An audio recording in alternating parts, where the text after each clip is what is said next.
Greetings. So today, cut down this wind noise here. Okay, there we go. Today we're gonna let this thing navigate to the nearest Walmart. Gotta pick up some items for the house, some household items. So we're gonna let it do some navigation, but we're going the roadway.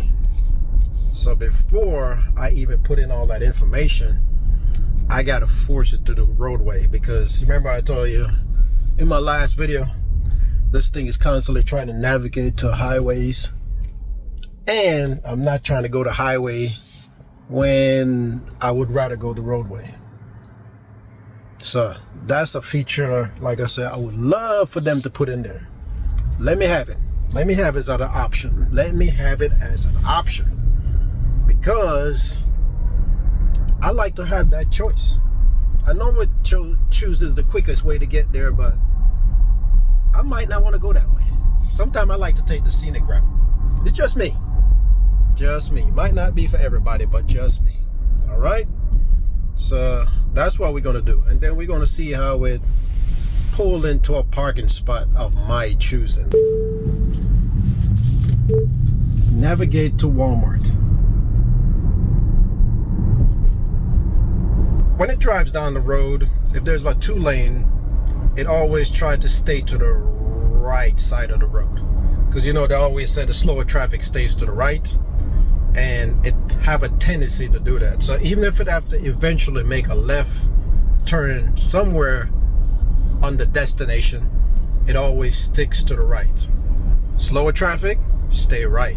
Now I might not be going slower, but just in case there's an emergency vehicle that's coming up, it's gonna try to make sure that part of the road is clear in case there's an ambulance, police, or something that's coming by, or faster traffic just want to go down the street. And it knows when to make that left turn. So right now it's changing lanes because the car in front of us is kind of poking around, stopping and going, but it's following the trouble that everybody else is running into, because there's somebody just stopping and going. I guess they don't know where they're going, so the car decided, I'm just gonna go around all these people. So that's what it does, kind of figure these things out as it goes. So this new software and the new hardware that I got in this model is pretty good. I'm glad I waited to get mine now, because it's running on the latest hardware and I'm just reaping the benefit of it. Now when we stop at the light, you can see the visual on this thing. It's just amazing how it can pull in the data, and depending on how long you sit at the light, it start having this bird's eye view, even though we're not bird's eye. But it's just amazing how it pulled in all this information, the cars around it, even the cars crossing the intersection. One thing I have to say about this self-driving thing is I heard it in another video. Actually, it was Granny Tesla. I was watching that video earlier today, and I noticed, well, they pointed out something in that video that not a lot of people pay attention to, is the fact that this vehicle with a self-driving feature is looking out in directions that you're not even looking, because we can't drive and constantly look back or constantly look right. We got to pay attention to the road, and sometimes we might glance in our side mirrors just to see what's going on, or maybe we're making a turn, but that's only us paying attention to one thing at a time. While the vehicle itself, with the self-driving, full self-driving that is, even the autopilot is constantly checking every angle. So that's something we don't have the capability of doing. So with that being said, you got to give the car with the software that it has more driving skills than us, you know, although it's still learning. But as far as being extra careful, the vehicle is going to do that automatically. It's going to constantly check. It's paying attention to the road. It's paying attention to everything that's going on the road. we as humans tend to maybe glance away for a few minutes here and there, whether we're checking our phone or we're trying to adjust the radio station or whatever. The car is not doing any of that.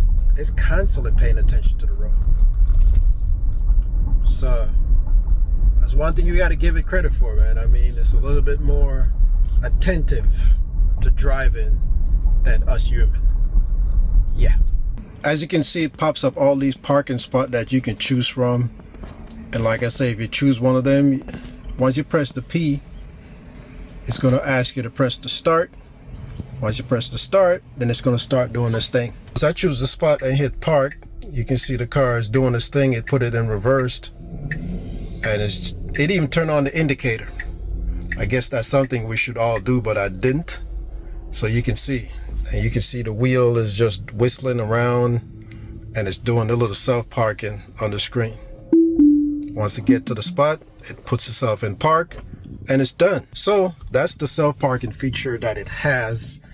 And it's pretty cool, because if you don't like to park, you know, then parking is an issue for you, or you don't park that well and you have to go back and forth, then this is a great thing to do. But it always park in reverse, so it's always backing in instead of pulling forward.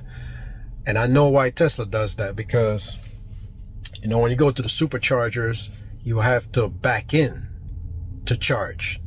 So they just program it to do that automatically, because, hey, now if you have a parking spot like those over there where it's angular, I'm not sure how it does it, because I haven't tried it on that one yet. It does the parking, so I can't complain, but I think that's why Tesla really programmed it to do that. Now, some people said the reason why it doesn't pull forward when it parks is because it doesn't have any front camera, but it does have front cameras. Here in this housing are two front cameras, and there's the one for the dash on the inside to make sure you're not doing something on your phone that you shouldn't be doing and paying attention.